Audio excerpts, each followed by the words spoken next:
大家好，今日咧就好高興嚟到呢度同大家講下關於美國投資移民或者移民美國之前嘅一啲嘅稅務同埋一啲嘅資產規劃嘅情況。一個簡單嘅聲明啦，咁今日俾大家嘅意見咧都係一啲嘅資訊就並唔係一啲嘅法律或者財務上嘅意見嚟嘅。咁我自我介紹一下自己先啦。咁我就叫 Tony 啦，姓黃，咁我喺香港出世。咁但係我而家就喺加州居住。咁我係美國加州啦、英國同埋香港嘅執業律師嚟嘅。咁呢個係一個簡單嘅介紹啦。首先咧，如果我哋講到美國嘅稅務咧，咁首先第一咧就一定要了解咧，就係咩人咧需要交美國嘅稅。咁呢個係最重要嘅。因為你要知道呢個範圍咧，對嗰個稅務嘅規劃啦，同埋個資產規劃咧，就會有一個比較清晰嘅了解。咁因為一般咧都係我會建議一啲客戶移民去美國之前咧，最好做定一啲嘅資產嘅規劃。咁基本上咧就有4大類嘅人咧係需要交呢個美國嘅稅嘅。咁大家都知道啦，美國咧就係一個全球徵稅嘅國家。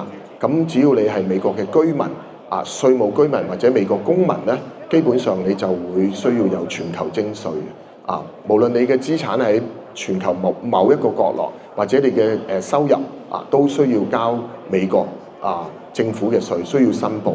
咁第二類嘅就係喺一啲美國居住。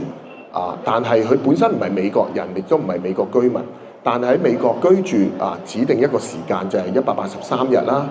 咁呢個183日咧有一個特定嘅一個計算嘅。咁其實呢個咧有少少同我哋嘅中國大陸咧都係一樣嘅。咁都係有180日定183日咁嘅計算。只要你喺當地住滿呢個日子咧，你就有一個稅務嗰個需要。無論你嘅收入係喺邊度賺，都需要嘅。咁第二咧就係第三咧就係你喺美國有資產嘅外國人，即係話你如果有啲客戶或者你哋大家喺美國有一啲嘅資產投資一啲嘅房地產咁呢一啲房地產咧，其實咧除咗呢個收入之外咧，咁如果你用個人去持有咧，或者你將來有一啲嘅資產增值或者有一啲嘅遺產嘅問題咧，呢一啲嘅資產只要喺美國，你就會有一個稅務嗰個責任嘅。咁呢個大家要注意嘅。咁第四咧就係嚟到美國嘅資金，佢個來源收入來源係嚟自美國嘅，即係等於好簡單，你去美國打工我只係一個工作簽證去美國打工，咁樣你基本上咧你就需要嗰個收入就係有美國嘅稅，又或者你嘅賺嘅錢，譬如話我有唔少嘅客戶啦。咁佢喺香港可能成立咗一間公司，咁喺美國係做生意嘅。咁某一啲情況下，佢喺美國賺到嘅收入咧，都需要俾到美國政府嘅稅。雖然佢人喺香港或者公司喺香港，咁呢個就會有唔同嘅因素去計算嘅。咁一般譬如就好簡單一啲嘅網上嘅購物啦，可能喺亞馬遜或者 eBay 裏邊有一啲平台去賣美國你哋嘅產品。但係通過呢啲平台去買，如果你唔小心嘅情況下咧，有可能你會需要交當地嘅稅。咁譬如話當地嘅 Walmart 亞馬遜嗰啲，佢哋有可能都會將你預留收入嘅錢咧，就係預扣呢個30%交俾美國稅局，然後跟住你自己每一年向美國稅局去申報翻，你係咪需要交呢一筆稅？咁基本上就係呢幾類嘅人士咧，係需要交美國嘅稅，同埋受到美國稅務嘅範圍之內。咁所以我哋了解咗呢個之後咧，大家對呢個美國稅務嘅規劃咧就可以有一個更清晰。只要你哋嘅資金唔會落到呢4個範圍之內咧，你嘅資金咧基本上就有機會，好大機會就唔需要牽涉到美國稅務嘅問題。咁第一個就係頭先我講啦，就係美國綠卡啦、公民啦。咁就一定有全球徵稅啦。咁如果你哋手上有一張綠卡，因為其實我有唔少嘅客戶咧，佢喺香港嚟問我咧，其實佢哋已經係美國公民嚟嘅，或者美國綠卡，但係佢哋冇長期喺美國居住。咁其實喺稅務上、喺法例上咧，佢喺香港嘅收入咧，都需要去申報翻俾美國政府嘅。需唔需要交稅咧係另外一個問題，但係照有申報。如果冇申報嘅話，就算係你唔需要交稅咧，將來都會有一啲嘅罰款嘅。咁呢個亦都係一個大家要考慮。例如譬如話好多我哋有啲客人啦，咁佢已經可能住咗喺香港好多年，但係佢想放棄去美國嘅國籍或者美國嘅綠卡，咁但係你一定要申報翻之前嘅稅。咁呢個咧就唔係話你就咁放棄就放棄嘅。咁喺呢度咧就係有一個稅務嘅問題，大家要注意啦。第二咧就係喺美國居住滿咗183日。咁呢度咧大家就會第一個諗下，喂，如果我啲仔女喺美國讀書，需唔需要咧？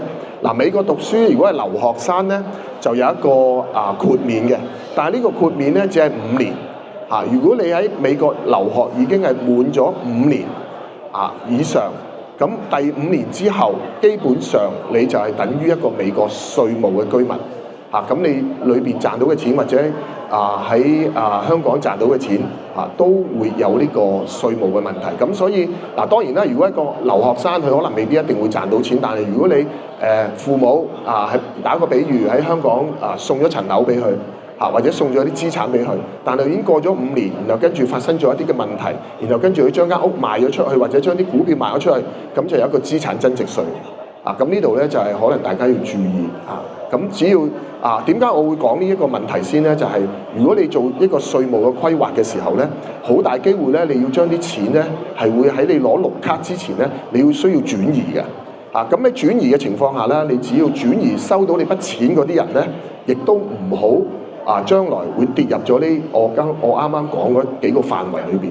如果唔係咧，佢將來嗰筆錢咧，亦都可能會牽涉到有一啲嘅稅務嘅。咁仲要就係話有一啲嘅美國資產嘅外籍人士啦。咁呢個我成日都會俾好多意見一啲嚟到美國去買屋嘅人嘅。因為點解咧？咁美國嘅房屋又大啦，有啲地方真係好平，咁個環境又好好，咁。佢哋個租金嘅收入亦都唔錯咁好多我即係香港人都中意投資房地產啦。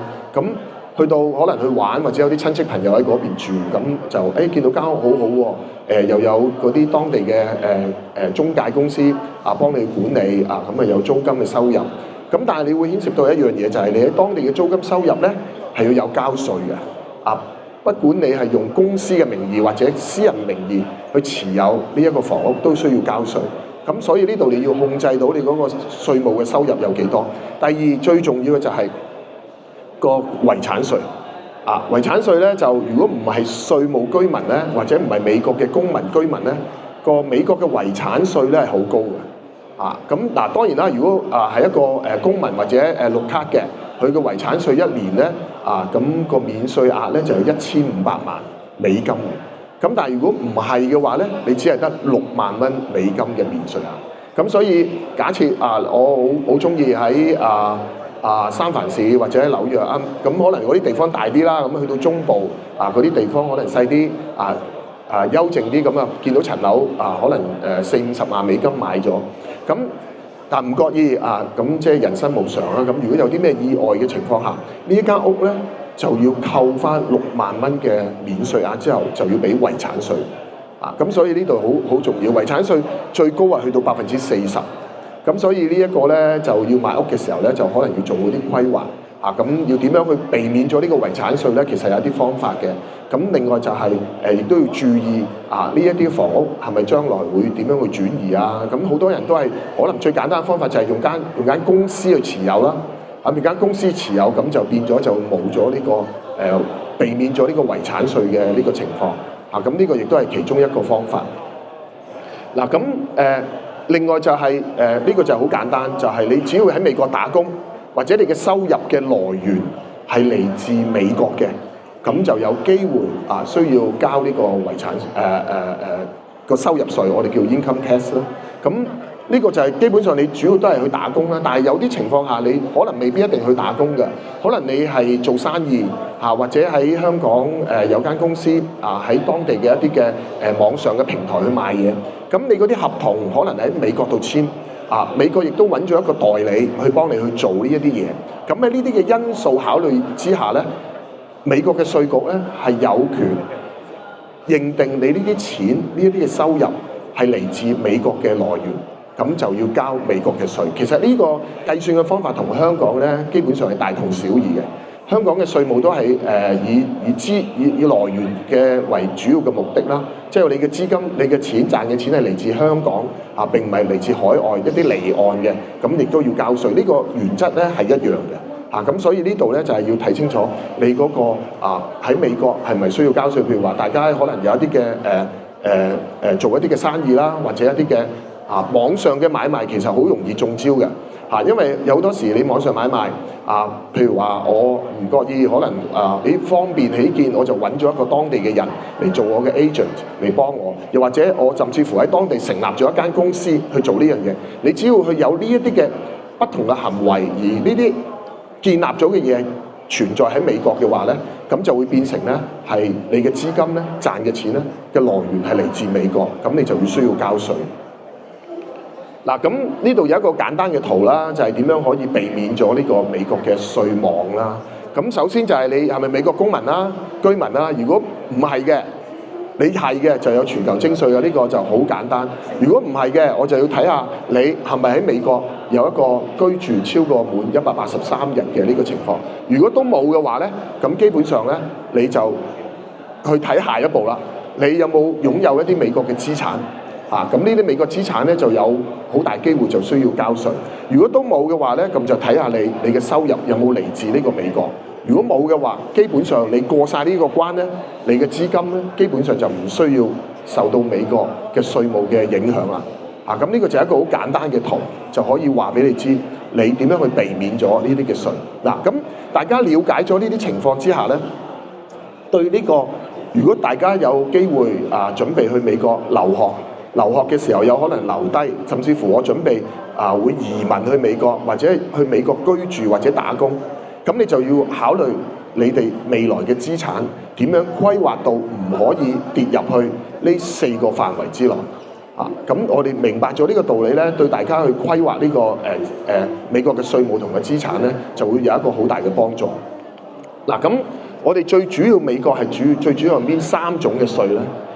就唔係話你哋去玩嘅時候俾個銷售稅喎。美國買嘢咧要俾銷售稅嘅，大部分嘅州份咁除咗嗰啲Oregon 嗰啲地方 Portland 嗰啲地方係唔需要交銷售稅。即係你去買個蘋果手機，咁佢已經收你，譬如話喺加州，佢要收你9%嘅銷售稅嘅。咁其實都幾貴嘅。咁最主要咧，第一就係個人入息稅啦。咁呢個人入息稅咧，我就嘗試去同英國去做一個比較啦。咁好多人都話美國嘅稅好高。其實我喺美國住咗20幾年，咁高唔高咧？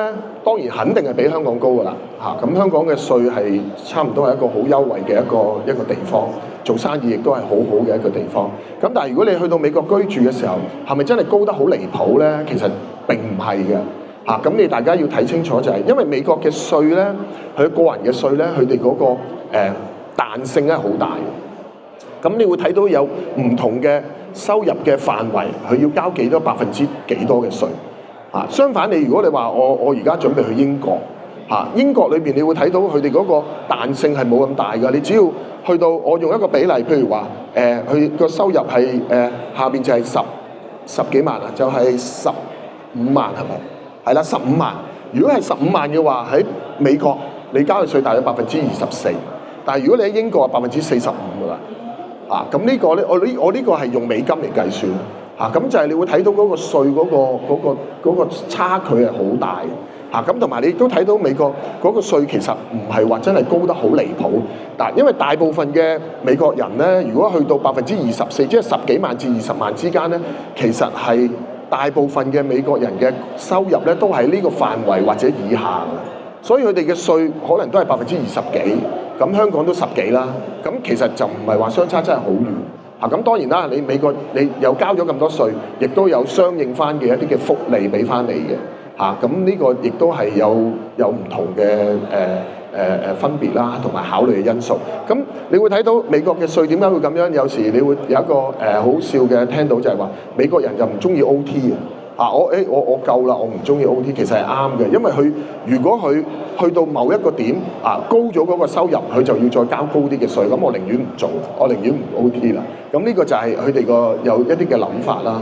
咁所以其實你要睇到美國個人嘅收入嘅稅咧，並唔係真係話高得好離譜，除非你話真係賺到好高啊，有40幾萬以上咁嗰個咧就會變成咧有37%。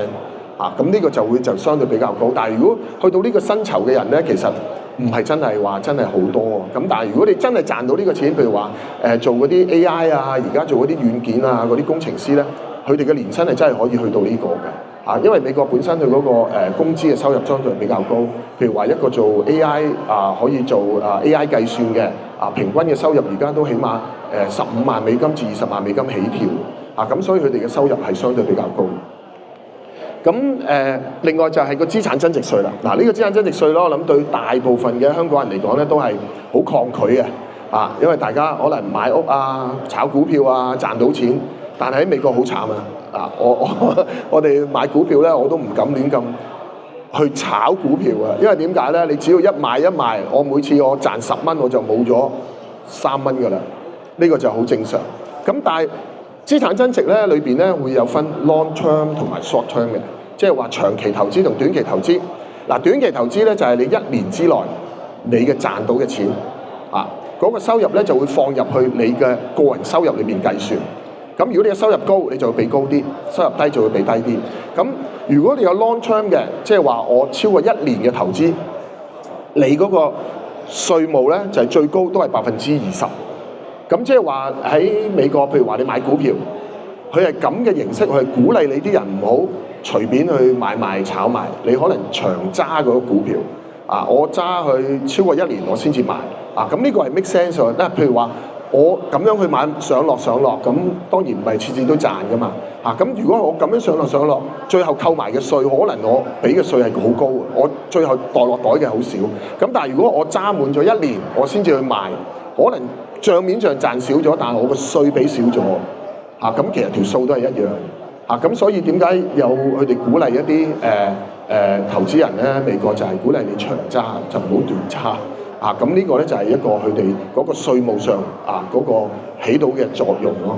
咁你話睇翻好簡單，用英國嚟比啦，佢嘅資產增值咧，佢都係放喺呢個個人嘅收入裏邊嘅。咁你會睇到嗰個稅嗰個，只要你係收入，佢用個人收入嚟計算喎。如果你個人收入係低過5萬英鎊，50,270英鎊，你嘅資產增值，譬如話買咗股票賺咗，你就要俾18%。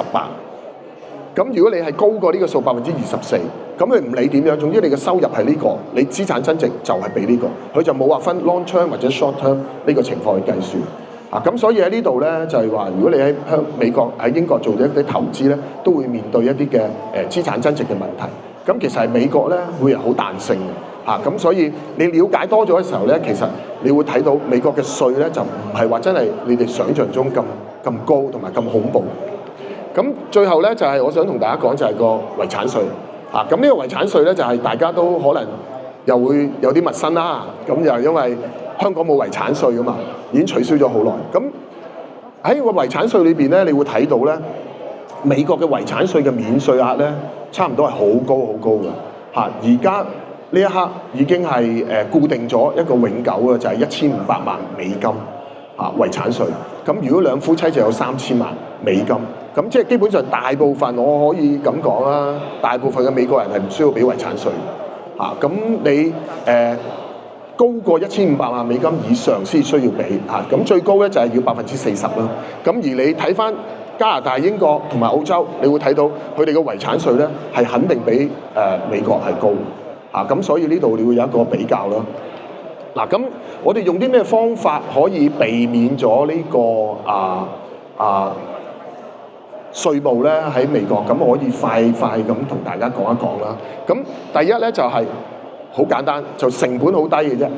我哋只要攞綠卡成為美國稅務居民之前，我將我賺到嘅錢去做一個套現因為美國嘅資產增值稅咧，佢係用個 cost base， 即係會用你嘅成本去計算你個增值嘅部分。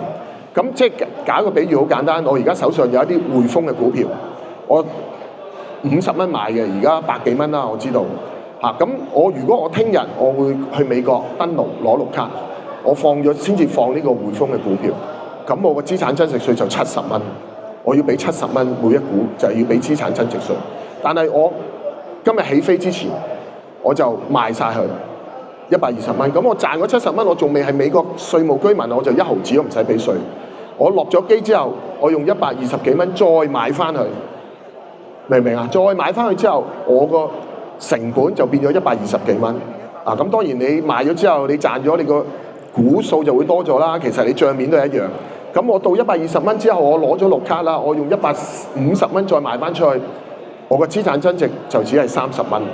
啊，咁呢個就係最簡單、最低成本嘅方法，可以令到大家去改變你嗰個成本嗰個 cost base， 去避免咗呢個資產增值稅。但係呢個動作一定要喺你準備攞綠卡之前去做。咁所以我成日都提議有啲客人，你只要攞綠卡之前，你盡量去計算一下你一啲嘅咩資產能夠已經賺咗一大部分啦，我將呢啲嘅資產去套現，避免咗先打住現金，因為現金係唔需要交稅嘅，現金之後再賺到錢先至需要交稅。嗱，呢個有一個誤解㗎，好多人都會問我，喂，我而家手上有好多錢喎，我攞綠卡之前我使唔使申報？你唔使申報嘅，但係你呢啲錢現金你攞咗綠卡之後，你賺到錢先至要申報，唔係話我手上有1000萬，我攞咗綠卡之後，我呢1000萬要俾稅，唔係㗎，呢個錯誤㗎。你1000萬再賺到錢，你先至要俾稅。咁呢個就係我只要將我嘅資產套現，我變成現金攞綠卡之前，咁呢筆錢我基本上係唔需要交稅。咁另外當然啦，另外一個方法啦，就係信得過嘅人，親人啦，一般我將我資產贈與咗俾佢。香港冇贈與稅㗎嘛，咁但係你喺當然啦，如果房屋嘅話咧，香港就有一個stamp duty 啦，有個印花稅啦，呢個係一個成本啦。咁但係如果你呢個成本計算出嚟都着數過，你可能我攞綠卡之前，我將間屋或者將我啲股票贈與咗俾我啲親人，咁佢就基本上就冇咗遺產稅，因為佢唔係美國居民，唔係美國稅務居民，冇跌落到我頭先講嗰4個範圍之內，咁所以佢哋日後將呢間屋變賣，或者佢有啲咩意外，都唔會有資產增值稅嘅遺產稅呢樣嘢。咁呢個就係資產轉移咧，亦都係一個基本上好平，唔需要有一啲嘅特別嘅專家嚟教你點樣做。我相信大家都會識做呢啲。咁下邊呢度咧就一隻相對比較複雜啲。咁你大家可能要需要一啲嘅專業嘅人士幫你做，就係我哋成立一啲嘅信託。咁喺你攞綠卡之前，大部分我而家有手上唔少嘅客人咧，都係攞綠卡之前咧，就先成立咗一啲嘅信託，去將佢啲資產咧去做一個分割。一部分嘅資產我先放落咗個信託度先。呢個信託咧就係大部分嘅信託都係如果你資產增值高嘅話咧，就會變成咧將來佢攞咗綠卡之後，呢個信託裏邊嘅錢咧，只要喺嗰個信託裏邊嘅設計同埋一啲嘅技巧上做得有專業，即係呢個一定要揾一啲有經驗嘅做信託嘅一啲嘅公司或者律師去做。咁樣嘅情況下咧，你將來你呢筆錢喺信託裏邊咧，就唔會牽涉到一啲嘅資產增值同埋一個遺產稅。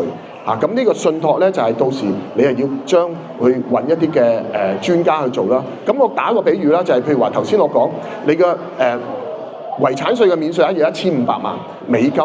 咁如果而家我嘅資產已經有2000萬美金，咁我就可以攞綠卡之前，我將500萬美金放咗入去個信託裏邊。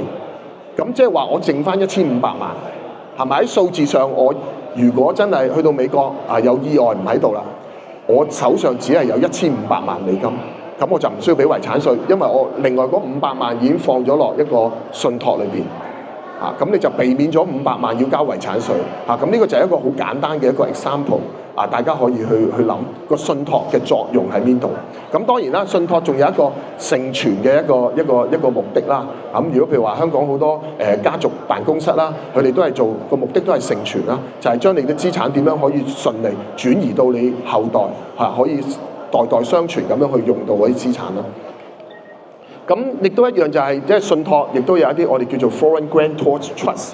咁呢個就係 foreign grantor trust 咧係乜嘢咧？就係基本上就係你嘅資產一定要由外國人呢個外國人並唔係頭先我講嗰4個稅務範圍裏邊嘅人去持有呢啲嘅資產，再成立一個信託，然後跟住你啲細路仔可以係將來嘅受益人。咁喺呢個情況下，呢個信託裏邊嘅錢亦都唔需要有呢個資產增值同埋遺產稅嘅問題啦。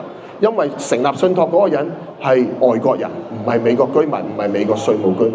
咁呢個亦都係一個方法。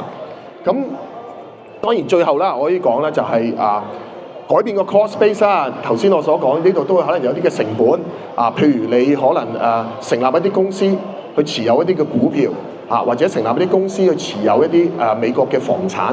咁呢個亦都係將來咧唔需要有呢個資產增值或者有一個遺產稅嘅問題，但係當然亦都有一個增值稅嘅問題㗎。有可能因為你嘅資產如果留喺美國嘅話咧，你就有一個增值稅嘅問題，或者一個 income tax 嘅問題。